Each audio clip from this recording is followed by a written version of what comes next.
자, 나머지 찬조 연설자분들은 내려와 주시기 바랍니다. 예, 조심히 안전히 내려가 주시기 바랍니다. 조심히 내려가 주시기 바랍니다.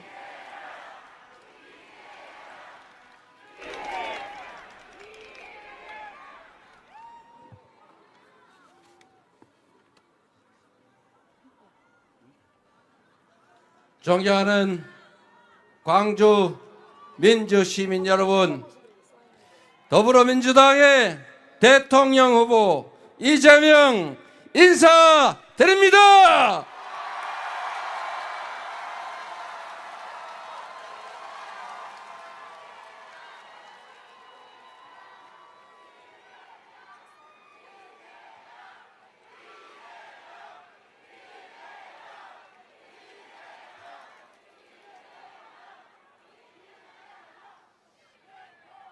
광주 시민 여러분, 제가 여기 오는 도중에 옆에 어디서 화재가 발생해서 부상자도 생겼다고 하고, 그래서 이 집회를 멈춰야 되는 거 아니냐를 가지고 캠프에서 논란이 많이 있었습니다. 다행히도 물적 피해는 큰 것 같은데 인적 피해가, 이 많은 분들이 이 행사를 취소하고 돌아갈 정도는 아니라고 생각돼서 그냥 유세를 진행하겠습니다만, 조속한 화재 진압과 피해가 더 이상 확산되지 않기를 바랍니다. 광주 시민 여러분, 반갑습니다. 이렇게 많은 분들이 함께 해 주셔서 진심으로 고맙습니다. 힘이 납니다.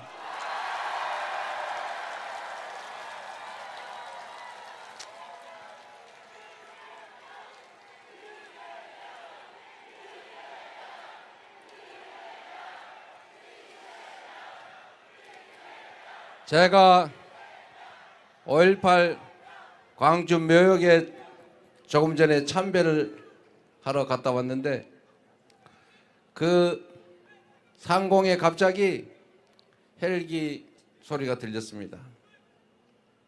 갑자기 12월 3일 밤에 국회 위로 날아오던 헬기 소리, 그리고 다시 1980년 5월 광주 상공에 떠있던 그 헬기가 생각났습니다.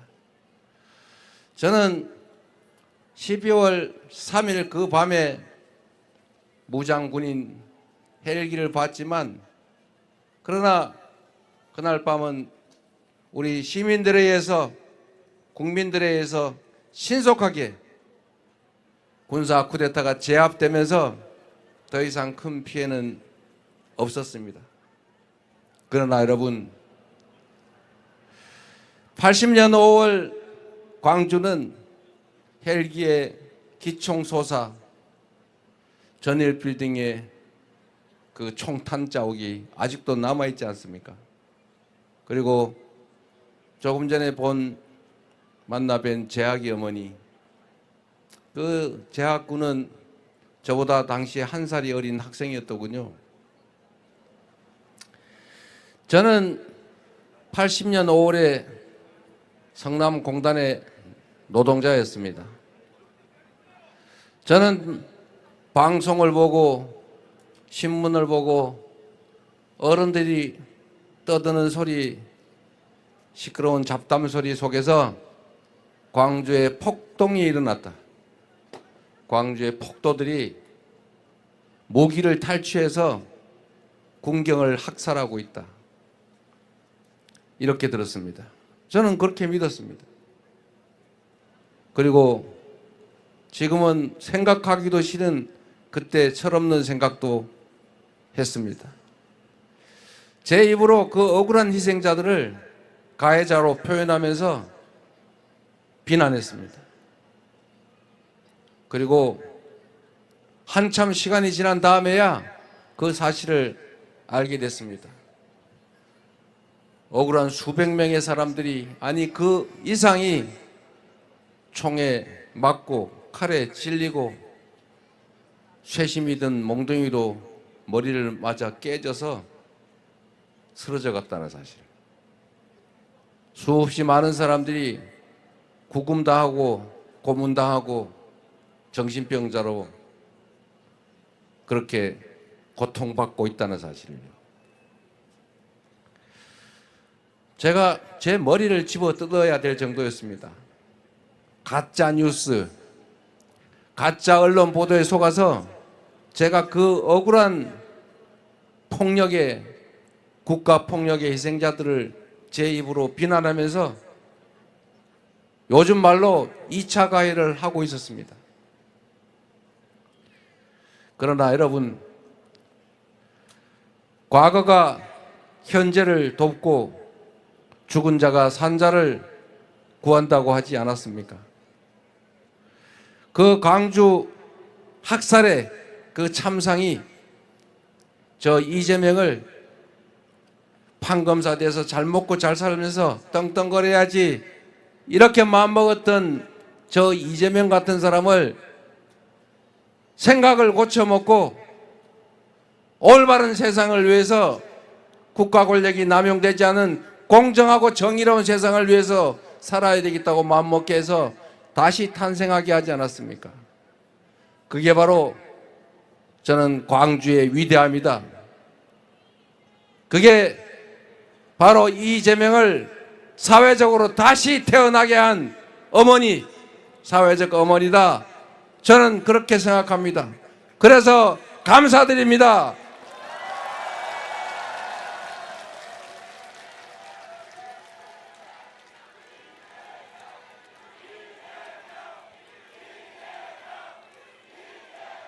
아마도 저처럼 광주를 직접 겪지는 않았지만 광주의 참상으로 광주 항쟁의 정신을 이어받아서 삶의 방향을 바꾸고 이 나라 민주주의와 살만한 세상을 위해서 살기로 다시 태어난 사람들이 무수히 많을 것입니다. 그래서 80년 5월 광주의 과거 역사는 1924년 오늘의 이 대한민국을 다시 구한 것입니다. 광주에서 쓰러져간 그 수없이 많은 광주 영령들이 수없이 많은 사람을 일깨워서 12월 3일 군사 쿠데타 내란을 진압하지 않았겠습니까, 여러분? 광주의 주먹밥이 2025년 선결제로 광주의 그 10일간의 대동세상이 빛의 혁명의 우리의 꿈, 우리 6월 3일 이후에 만들어질 새로운 대한민국의 모습이 아니겠습니까, 여러분?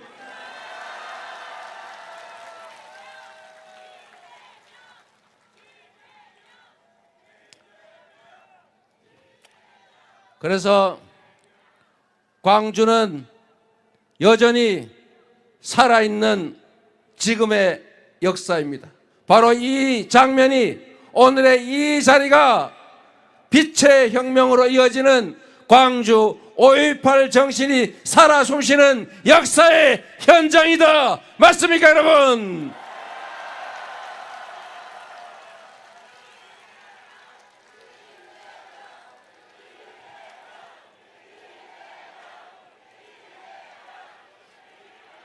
우리 위대한 대한 국민들은 기득권자들이 만들어낸 그 숱한 위기와 역경을 스스로의 힘으로 언제나 이겨왔고 작년 12월 3일에도 이겨냈던 것처럼 앞으로 6월 3일을 넘어서서 전혀 새로운 국민의 주권이 제대로 실현되는 평화롭고 안전하고 인권이 보장되는 자유와 평등이 넘쳐나는 진정한 민주공화국으로 나아갈 것입니다. 우리가 바로 그 주역이 될 것이다. 맞습니까, 여러분?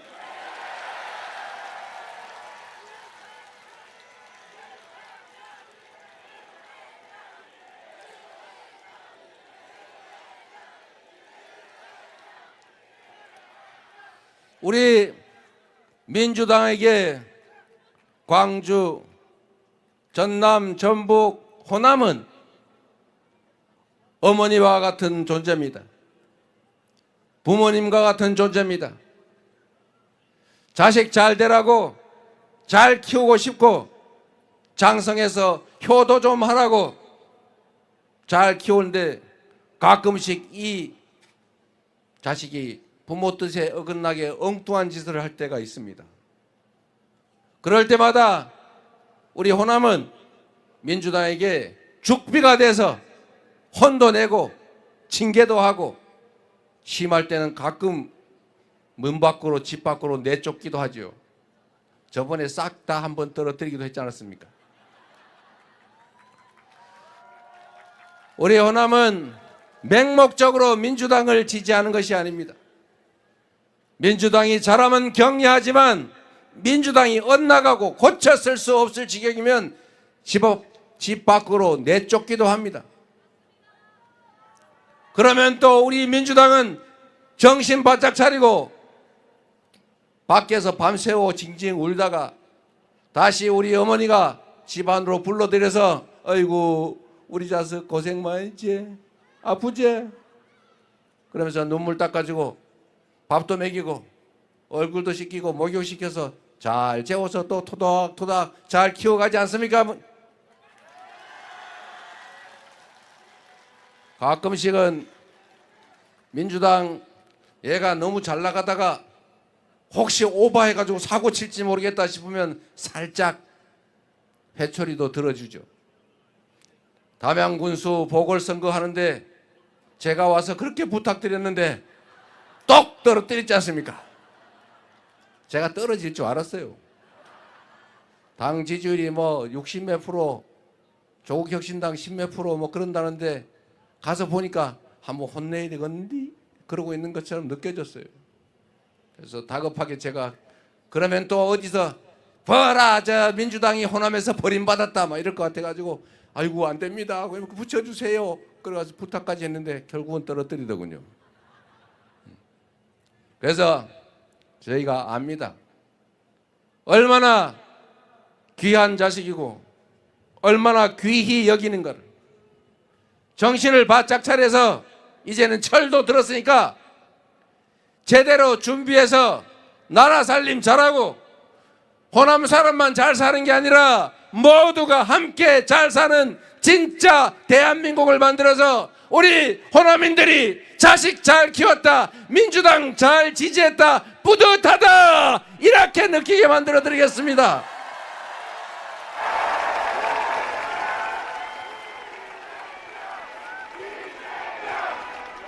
이재명 말고 민주당 해주십시오.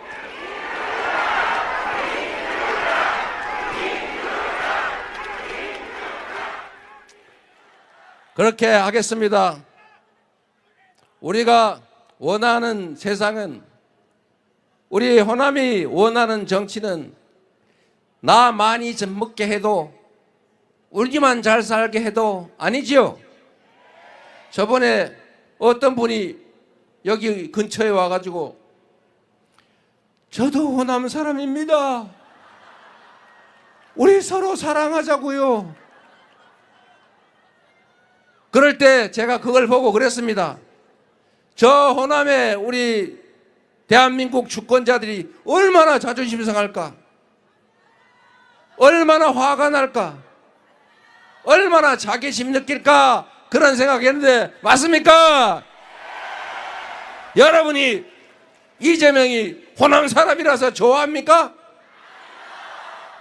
호남 정신이 요구하는 평화롭고 자유롭고 인권과 평등이 넘치는 제대로 된 세상을 만들라는 이 호남의 꿈을 잘 실현할 사람이라 지지하는 것 아닙니까?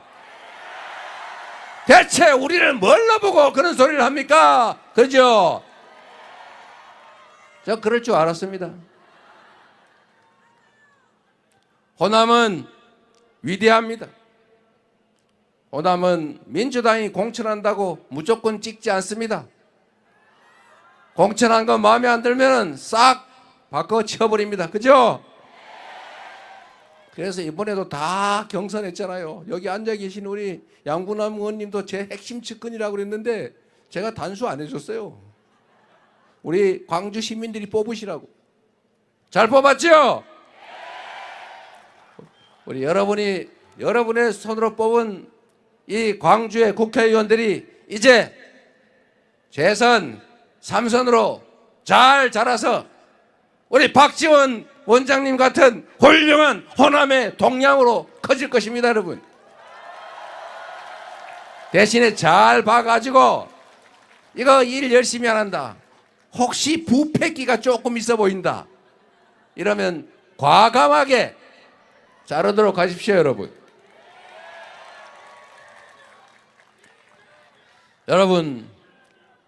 여러분이 지금까지 그렇게 참고 참으면서 수도권 집중에 따른 지방소외, 영호남 분할 차별 전략에 따른 소외, 이 이중의 소외를 겪으면서 이 민주당 정치 이거 잘 돼봐야 우리한테 뭔 덕이 있냐 이렇게 생각하시고 속으로는 섭섭하고 저놈의 자식 내가 밥 팔아 논 팔아 잘 키우면 뭐하노 그런 생각도 드실 겁니다.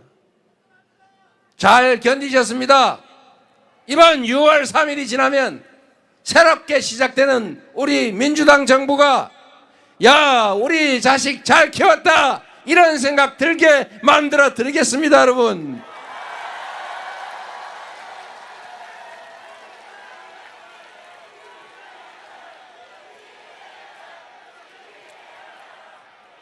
대한민국이 지난 산업화 과정에서 자원도 부족하고 기술도 부족하고 국가 역량도 부족해서 어쩔 수 없이 몰빵 전략으로 특정 지역 수도권, 특정 기업 재벌 이런 데다가 집중 지원했습니다. 그래서 소위 낙수 효과도 있었고 그래서 대한민국 경제 총량도 커졌습니다. 그때까지는 그랬는데 이제는 낙수 효과도 없고 한쪽으로 몰빵을 하니까 서울은 미어 터져서 죽을 지경이고 지방은 인구가 줄어들어서 소멸해서 죽을 지경입니다. 이제는 균형 발전해야 이 나라가 지속적으로 성장할 수 있습니다. 이제는 지방에 대한 균형 발전 정책이 그냥 지방에 대한 선심이나 시혜가 아니고 이 나라가 지속적으로 성장 발전하기 위한 피할 수 없는 국가 전략이 됐습니다. 이제 국가 재정을 배분하는데도 국가 정책을 수립하는데도 지방과 수도권이 똑같이가 아니라 약자에게는 더 많이 많은 데는 조금 덜 억강부약의 정신으로 재원 배분을 해서 지방도 소외되지 않고 함께 성장 발전하도록 만들겠습니다. 여러분,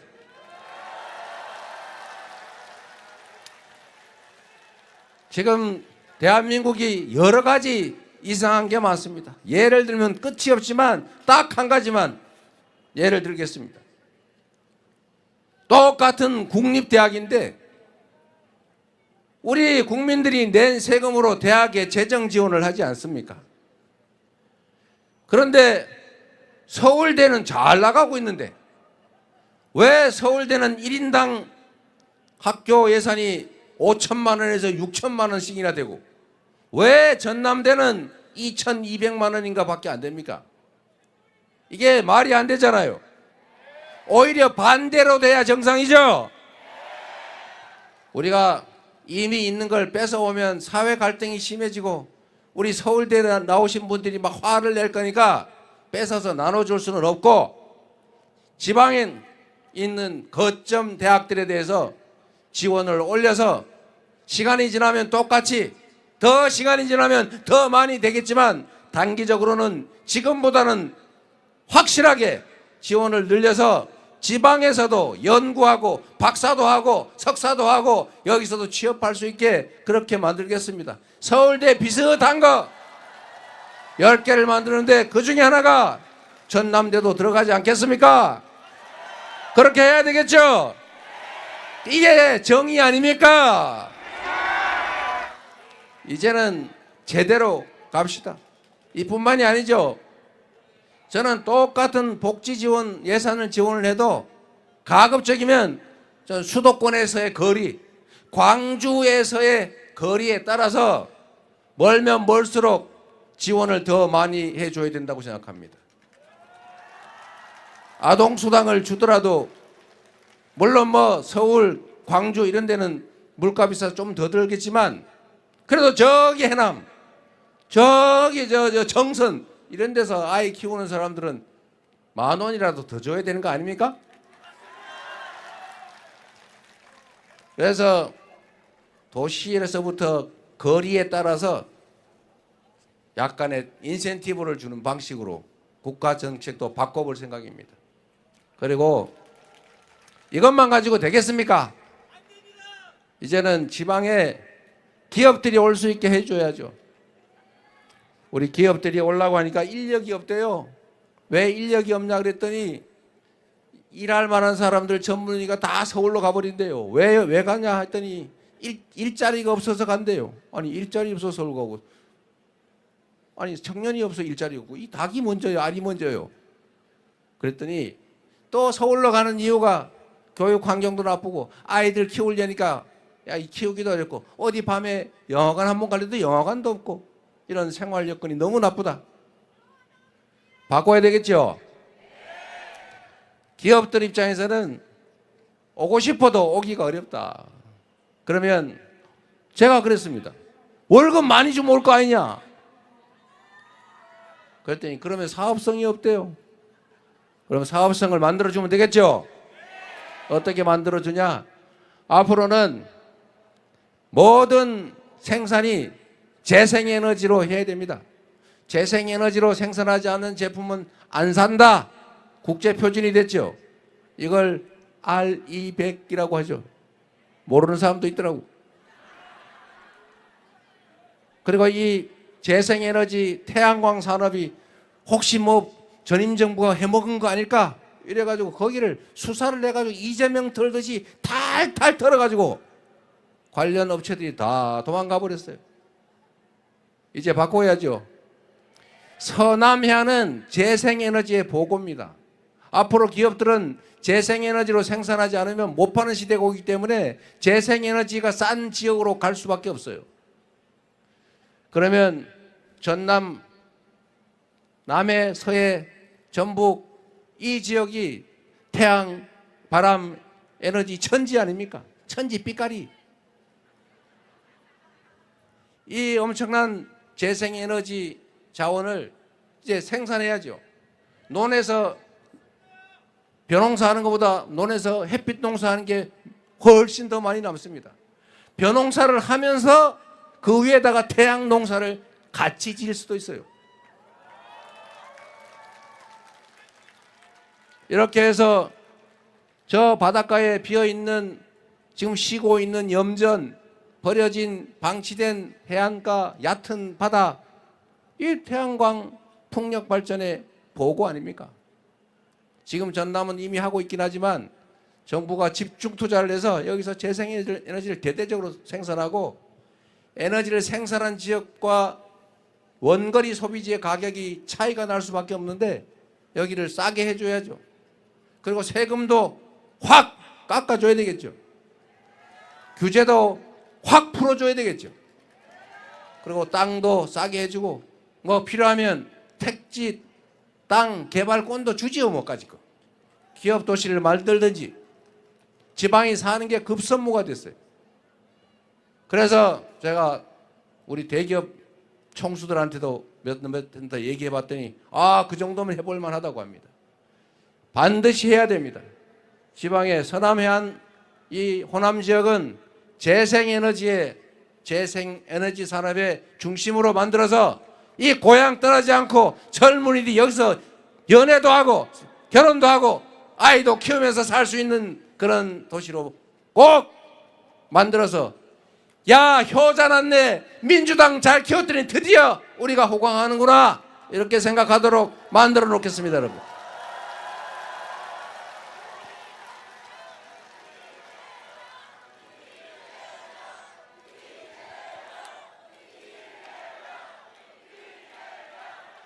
여러분,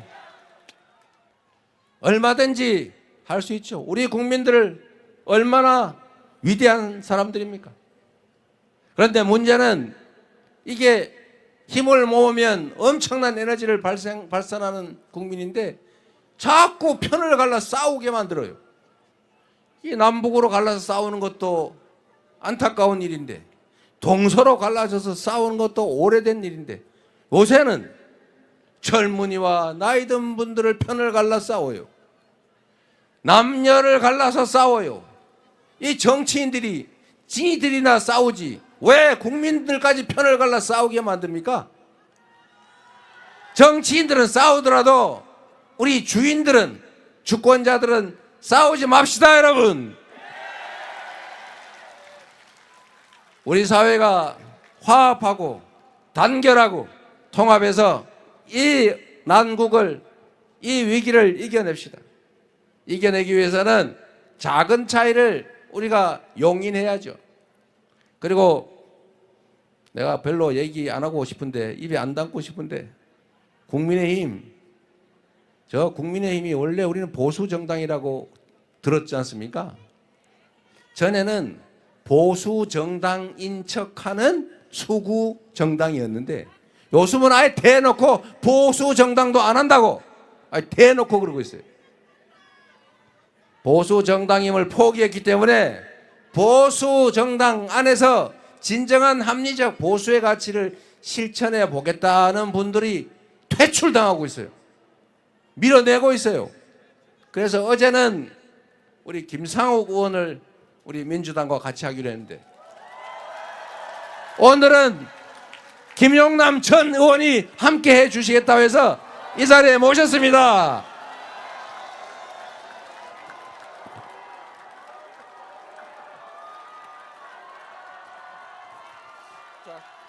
우리 김용남 의원은 제가 전에 라디오에서 꽤 싸우기도 했던 분이신데, 이제 우리 한편 됐으니까 한 말씀 듣고 큰 박수로 격려해 주시기 바랍니다. 우리 민주당 안에서 합리적 보수의 가치를 실현해 보시기를 바랍니다. 빛고울 광주 민주시민 여러분, 안녕하세요. 저는 후보님이 방금 언급하셨던 보수 정당을 포기한 국민의힘 출신입니다. 근데 제가 왜 여기 이 자리에 섰느냐? 저는 이제 다가오는 대통령 선거에서 이재명 후보에 대한 저의 지지 의사를 명백히 밝히기 위해서 오늘 이 자리에 섰습니다, 여러분.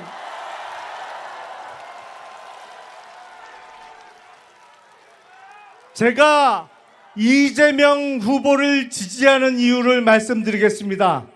저는 이재명 후보가 김대중 대통령의 못다한 꿈을 이룰 사람이라고 믿습니다. 저는 2001년 겨울 영국 캠브리지 대학교에서 당시 김대중 대통령을 뵌 적이 있습니다. DJ의 꿈은 대한민국을 금융 강국으로 만드는 것이었습니다. 비록 부도난 나라를 이어받아서 온 국민이 허리띠를 졸라매며 달러 빚을 갚느냐고 고생하는 와중에도 DJ는 대한민국에 동아시아의 금융 허브를 만들어서 외국 투자자들이 돈을 두고 대한민국을 찾아오는, 그래서 달러가 넘쳐나는 대한민국을 꿈꿨습니다. 그동안 4반세기 동안 이루지 못한 DJ의 꿈을 이제 6월 3일 밤부터 시작되는 차기 정부에서 이룩할 사람, 그 후보의 이름이 누굽니까, 여러분?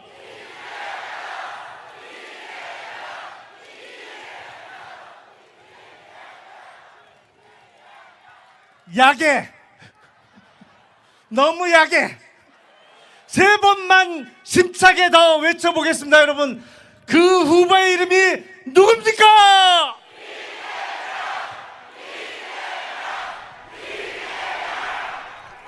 자, 그동안 반칙과 꼼수가 난무했던 한국 시장을 공정하고 신뢰할 수 있는 시장으로 만들어서 차기 정부 임기 내에 고스피 5천을 돌파할 사람, 그 사람이 이재명이라고 저는 확신하기 때문에 저의 한 표는 이재명 후보의 것입니다. 여러분, 여러분과 함께 하겠습니다.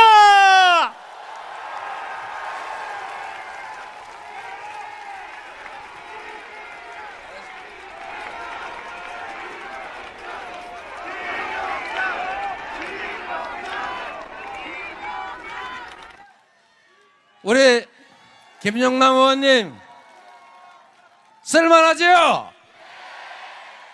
함께 새로운 세상을 만들어가면 좋겠습니다.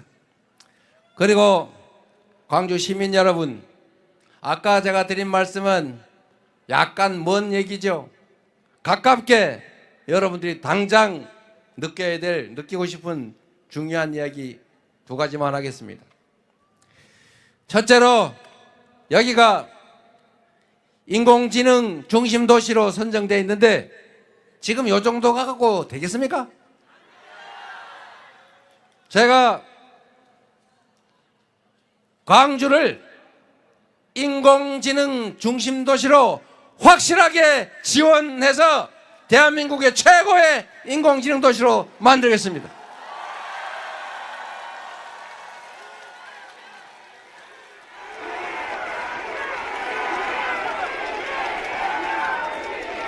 제가 소위 GPU 이 컴퓨터 칩을 앞으로 5만 개를 사겠다고 했는데 광주에 200장 있다고 그랬어요?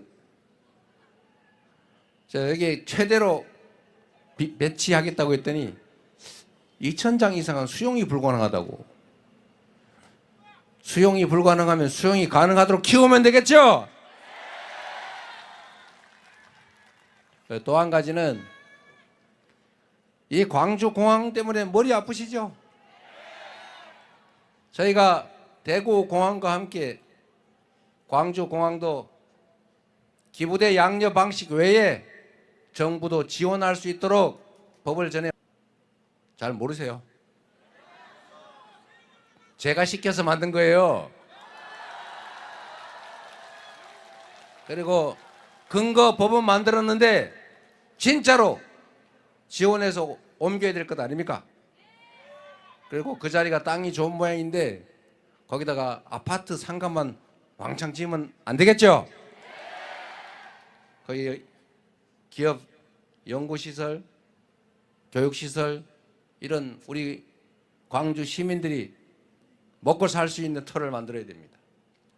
일단 옮기는데 어디로 가려고 그랬더니 못 오게 한다면서요 다.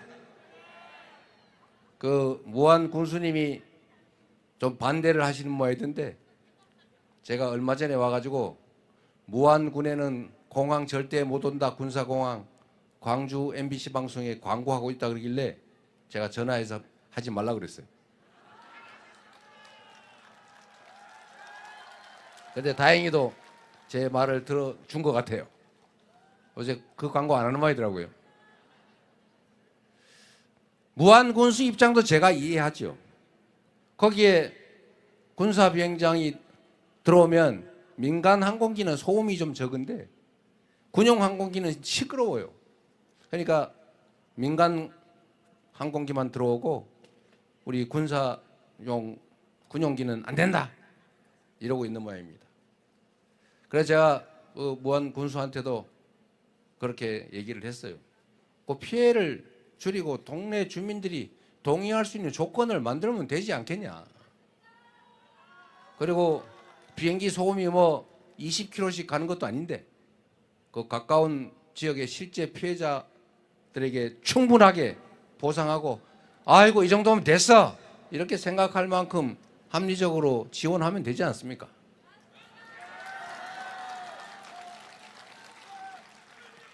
제가 경기도에 또는 성남시에 업무를 하면서 성남시에 장례식장이 있어요. 화장장 쉽게 말하면. 그래서 거기에 그 동네 주민들이 화장장을 넓힌다고 하니까 난리가 날 것 아닙니까? 안 그래도 피해를 보는데 저희 화장로를 몇 개를, 열 몇 개를 더 만든다니까 난리가 났어요. 당연히 반대하죠. 그 제가 나중에 박수를 받으면서 증설했습니다. 어떻게 했는지 아세요? 이게 제가 하는 방법이죠. 동네 주민들 다 불러 모아가지고 제가 다 터놓고 왜 그러시냐고 다 물어봤어요. 진짜 왜 그러냐. 결국 그거죠. 아니 우리는 덕 버는 것도 없이 기분 나쁜데 자꾸 늘리면 우리는 뭡니까? 그러길래 그래요. 그래서 제가 몇 가지를 제시를 했죠. 첫 번째, 엄청나게 많은 장례식이 열릴 텐데 그 장례식장 운영권을 통째로 당신 마을에 주겠다. 두 번째로 또 뭐 불편한 거 없어요? 뭐 교통이 버스 그거 다 넣어주겠습니다. 또 그랬더니 뭐 집을 짓는데 건축 규제가 심해서 네 그거 다 풀어주겠습니다. 그래서 결국 그분들이 원하는 대로 용적률 올려주고 건축 규제 풀어주고 주차장도 만들어주고 교통 늘려주고 그 다음에 그 장례식장 엄청나게 새로 크게 지어가지고 그걸 동네 주민들한테 맡겼더니 그분들이 교대로 그 취직해서 자기들이 일하고 거기서 남는 돈이 꽤 많아요. 수도권에서 아마 제일 큰 장례식장일 겁니다. 그래서 거기서 나오는 수익 가지고 동네 분들 잘 살고 있어요. 그래서 요새 행복해합니다. 그냥 생짜로 갖다 안 끼려니까 안 되지요. 옛날처럼 소수 힘없는 사람들한테 우리 돈 없으니까 네가 손해를 다 떠안어. 그러면 우리의 다수의 많은 행복이 생기니까 그 소수 어떡하겠어. 그냥 참아. 님비 집단 이기주의 이러면서 강제로 했지 않습니까? 그래서 사람들한테 그런 공포감이 있어요. 내가 일방적으로 희생당하는 거 아니야? 이제 우리도 먹고 살만하잖아요. 어떤 시설물, 어떤 정책 때문에 많은 사람이 혜택을 보면 그 많은 편익 중에서 이만큼 띄어가지고 그 손해본다고 생각하는 사람들의 그 손해 감정을 다 채워주면 되지 않습니까? 특별한 손해, 특별한 희생을 치르는 사람과 집단에게는 특별한 보상과 지원을 해줘야 그게 정의롭지 않습니까? 그게 합리적이잖아요. 충분히 대화하면 다 해결됩니다. 제가 경기도에 그 대한민국 정부 수립 이래 아무도 단속 못한 계곡의 모든 불법 시설물을 싹 정리를 했는데 사람들은 제가 그걸 다 무력으로 때려 부신 줄 알죠. 제가 직접 물리적으로 강제 철거한 거는 1%도 안 돼요. 나머지 99.몇 %는 다 본인들이 알아서 즐거운 마음으로 철거했습니다. 다 살 길을 마련해 드렸던 거죠. 지원도 다 해주고 지금도 행복해해요. 광주공항도 마찬가지로 충분히 대화하고 방법을 찾고 이해관계를 조정해서 신속하게 옮기고 꼭 돈이 부족하면 정부에서 많이는 아니고 조금 지원해서 반드시 옮기고 새로운 활로를 찾도록 하겠습니다, 여러분.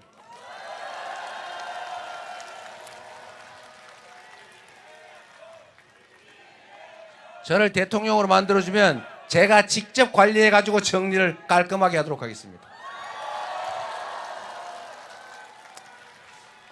여러분, 우리 이제 희망을 가집시다. 우리 대한민국 국민들이 이 나라의 주인으로 주권자인데 대한민국이 나라가 국민을 지배 대상으로 여기지 않았나 싶습니다. 실제로 높은 의자 줬더니 자기가 높은 의자에 앉아서 내려다보다 보니까 내가 진짜 높은 사람 됐나? 저 사람들 나보다 낮은데 지배 대상으로 여기고 자기가 잠시 왕이 된 걸로 착각해서 아주 영구적으로 왕이 되려고 하다가 이 사달이 벌어지지 않았습니까? 이제 우리가 확실히 보여주고 있죠. 이 나라의 주인은 누구다? 이 나라의 주인은 국민이죠. 국민을 위한 나라, 국민의 나라, 국민을 위해 존재하는 나라로 진정한 민주공화국으로 함께 나아갑시다. 진짜 대한민국을 함께 만들어서 희망 있는 세상 함께 제대로 살아봅시다, 여러분.